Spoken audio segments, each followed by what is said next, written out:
Quiero saludar ahora porque independientemente de las marchas y de la represión de hoy, este es un tema que está causando preocupación dentro y fuera de Venezuela. Por eso quiero saludar a Nizar El Fakit. Él es abogado, es defensor de los derechos humanos. Nizar, buena tarde, gracias por acompañarnos.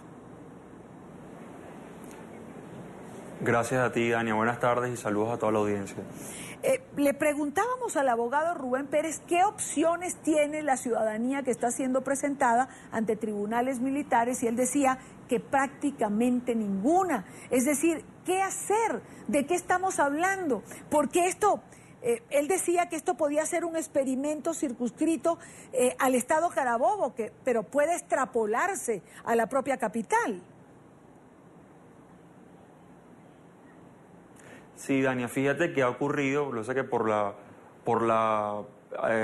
todo lo que ha venido ocurriendo en el país tan alarmante en todos los estados de Venezuela en donde están ocurriendo protestas, es difícil manejar las cifras, pero bueno, nosotros acá que estamos monitoreando la data nacional desde Caracas, podemos decir que no es una situación que solamente está ocurriendo en Carabobo, sino que está también ocurriendo acá mismo, en Caracas, está ocurriendo en el estado Miranda, está ocurriendo en Aragua, nos están llegando reportes del estado Bolívar, en donde también se está tratando de reproducir esto mismo de llevar a civiles ante la jurisdicción militar. Entonces, allí, bueno, yo ratifico algunas de las cosas que ha venido comentando el abogado que me antecedió, pero también debo decirte algo más.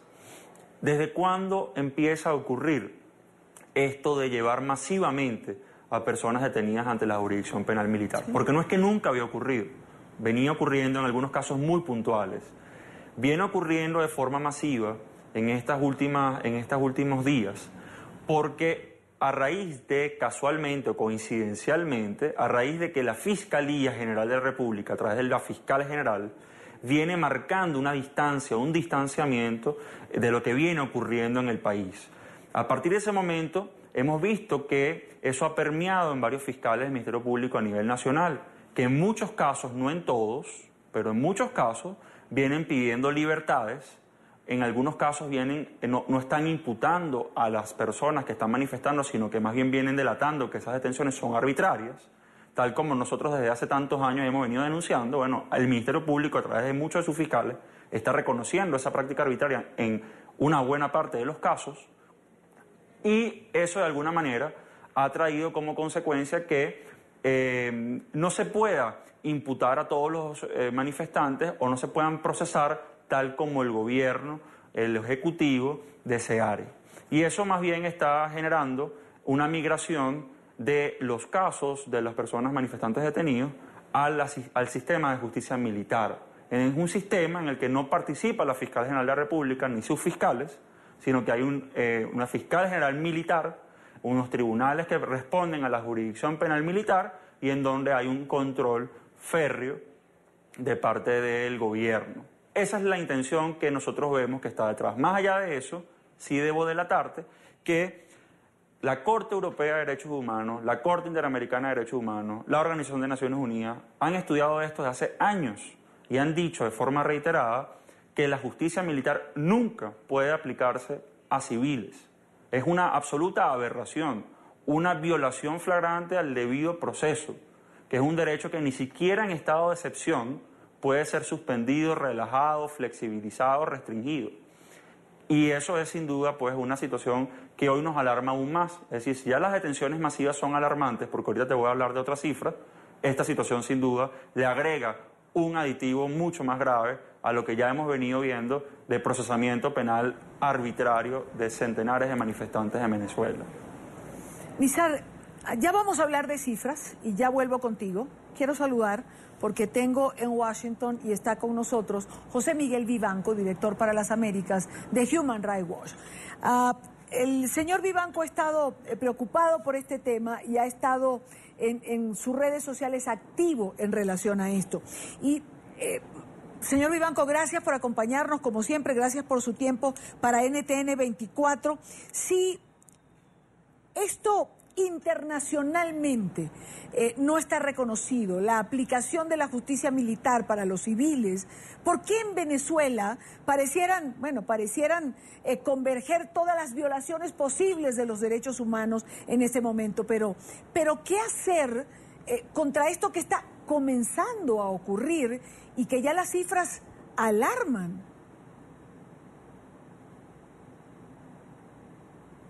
Y Dania, Venezuela hoy día está gobernado por un régimen dictatorial de tipo cívico-militar, y si en ese régimen el señor Maduro, junto a su ministro del Interior, el señor Reverol, y el jefe de la Guardia Nacional, un general de apellido Benavides Torres, deciden utilizar tribunales militares para castigar a civiles, a manifestantes civiles, lo pueden hacer. Lo pueden hacer porque concentran todo el poder, porque no hay mecanismos que permitan prevenir, frenar o sancionar estos abusos. Y el pueblo, los civiles, están a merced de un gobierno que ha demostrado ya desde hace un largo tiempo tener un total, yo diría, desprecio por los estándares nacionales e internacionales en materia de derechos humanos. Esto de juzgar civiles en tribunales militares es propio de una dictadura militar de los 70s, como las que existieron en Sudamérica. Pinochet lo hacía, Videla en Argentina también lo hacía, la Junta Militar, y lo único que queda en estas circunstancias es la difusión de estos abusos, la información no solo a nivel nacional, sino también a nivel internacional, y ojalá lograr que organismos como la Comisión Interamericana de Derechos Humanos se manifiesten, se pronuncien y condenen estos hechos. En lo personal, yo espero que las autoridades pertinentes, tanto a nivel del Congreso como del Ejecutivo, tomen nota e incorporen, si no lo están ya, al general Benavides Torres dentro de aquellas, en la lista de aquellas personas que tienen sanciones individuales en los Estados Unidos, congelamiento de bienes, congelamiento de visas. Yo creo que eso sí les importa, les afecta, y mi impresión es que una medida de esa naturaleza puede ser eficaz. Si no se ha tomado esa medida, nosotros la vamos a solicitar en en de este general de la Guardia Nacional Bolivariana, Benavides Torres, sí, que cree que él puede actuar de esta manera sin rendirle cuentas a nadie. Ahora, señor Vivanco, cuando usted habla de un pronunciamiento de la Comisión, Venezuela renunció al sistema interamericano de derechos humanos. ¿Ellos tienen alguna capacidad de acción todavía? Sí, lo tienen, porque Venezuela está vinculado al sistema interamericano, acaba de presentar su decisión de desafiliarse de la Carta de la OEA. Sin embargo, esa solicitud está bajo estudio por parte de la propia OEA, del Departamento Jurídico, por cuanto el presidente de la Asamblea Legislativa, el doctor Julio Borges, se reunió con el secretario general y le explicó que una medida de esta naturaleza debe contar con la anuencia, con el apoyo de la Asamblea Legislativa, cosa que no existe en el caso de Venezuela. Pero independientemente de ese examen jurídico que aún está pendiente, es decir, determinar si la salida de Venezuela de la OEA es legal o no, de acuerdo a las normas nacionales e internacionales vigentes, Venezuela sigue vinculado a sus obligaciones dentro del marco de la OEA por los próximos 2 años. Ahora, yo le escucho lo que usted nos está diciendo de las alternativas. Venezuela está, o los venezolanos, los civiles, están a merced, digamos, de las fuerzas que gobiernan Venezuela ahora. Al pueblo venezolano lo que le queda es seguir en la calle como lo ha venido haciendo hasta ahora. El pueblo venezolano, como cualquier otro pueblo en cualquier circunstancia en el planeta, tiene pleno derecho a ejercer sus derechos fundamentales, específicamente el derecho de reunión, la libertad de expresión, el derecho a pronunciarse, a manifestarse pacíficamente. Y el gobierno tiene la obligación jurídica de facilitar el ejercicio de esa libertad, de ese derecho. El pueblo venezolano, si quiere manifestarse, protestando, por ejemplo, por la falta de medicinas, la falta de alimentos, la falta de elecciones, por la anulación del referéndum revocatorio, por la inseguridad que existe en Venezuela, por los abusos que se cometen tanto por los colectivos, estas pandillas de delincuentes armados, como por la Guardia Nacional Bolivariana o la policía, por los prisioneros políticos. Es decir, la lista es larga.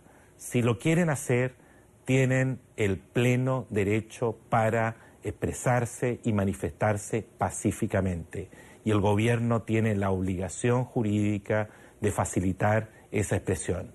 Lo cierto es que estamos ante una tiranía y esa tiranía se conduce como tal. Y lo que sabe hacer una tiranía, por definición, es reprimir y aferrarse al poder. Por eso es que estamos ante un cuadro tan dramático y una crisis que, si no logra concitar y pronto una atención, yo diría, aún más fuerte, más firme, de la comunidad regional, de países democráticos, exigiéndole a Maduro que cese la represión, que libere a los prisioneros políticos, que fije un calendario de elecciones, que cesen los abusos, como por ejemplo esto de procesar a civiles en tribunales militares. Si no hay una demanda clara respecto de los gobiernos democráticos de la región, lamentablemente este cuadro va a continuar, incluso más, es muy probable que se agrave. Pues quiero agradecer estos minutos a José Miguel Vivanco, director para las Américas de Human Rights Watch, por estar con nosotros. Muy buena tarde para usted. Muy buenas tardes, un placer estar con NTN 24. Igual para nosotros tenerle. Y vuelvo a Caracas, vuelvo con Nizar El Fakir, porque me quedaron las cifras pendientes, Nizar. ¿De qué cifras estamos hablando? Porque también es importante difundir, bien lo decía José Miguel Vivanco, que una de las alternativas es informar y difundir lo que está pasando. ¿De qué cifras estamos hablando? Sí, Dania, bueno, hasta la fecha, desde el 4 de abril hasta el día de hoy, se han registrado al menos 1.700 detenciones de manifestantes. Y para ponerlo en contraste, tuvimos un año 2014, que tú recordarás muy bien, la audiencia, los televidentes también, un año 2014 que en Venezuela fue récord en materia de detenciones y en materia de violaciones y vulneraciones a los derechos humanos. En aquella época, hace tan solo 2 o 3 años, el año 2014 hubo en todo el año aproximadamente 3.400 detenidos. En estos momentos estamos hablando de que en solo un mes ya hemos rebasado la mitad de aquella cifra. Estamos hablando de que si en aquel momento estadísticamente fueron detenidas 10 personas por día, lo que va de mes, con esta tendencia estamos hablando de que se están deteniendo alrededor de 50 personas por día, estadísticamente, en promedio. Estamos hablando de que se ha quintuplicado el número de detenciones, es decir, ha habido un incremento exponencial de la represión en Venezuela, que estamos viendo con estas cifras, es lo que estas cifras nos están dando, que en tan solo un mes hayan 1.700 detenciones, eso no había ocurrido, no hay paralelismo que nosotros podamos tener para reflejar unas cifras tan enormes de personas que en el contexto de manifestaciones han sido detenidas. Ha habido al menos 35 personas que han muerto en el marco de las manifestaciones. Lo ha dicho la fiscal general de la República en un reporte oficial. Van 717 personas lesionadas en solo un mes de manifestaciones, Idania. Más de 106 periodistas agredidos, más de 14 periodistas detenidos en tan solo un mes. Es decir, es un cuadro realmente muy complejo en el que se van cerrando los espacios y en el que la gente precisamente está exigiendo que se abran canales democráticos para que podamos resolver las controversias, para que podamos resolver las exigencias que el pueblo además tiene, porque recordemos que esto además se da en un marco de altísimos problemas en materia económica y social que está padeciendo los sectores más vulnerables del país. Nizar, quiero hacerte una última pregunta. Te pido una respuesta más o menos breve, pero me parece importante que quien no lo sepa entienda la diferencia. ¿Qué garantías tiene un ciudadano cuando es juzgado en un tribunal civil y las que tiene cuando es juzgado en un tribunal militar? Porque yo entendería, sin saber mucho de esto, que un tribunal militar se instaura para juzgar a los enemigos. Fíjate, el sentido que tiene el tribunal militar o el juzgado militar es disciplinario a lo interno de las Fuerzas Armadas. Y el sistema está diseñado precisamente para leccionar, para disciplinar a las personas que por allí pasan.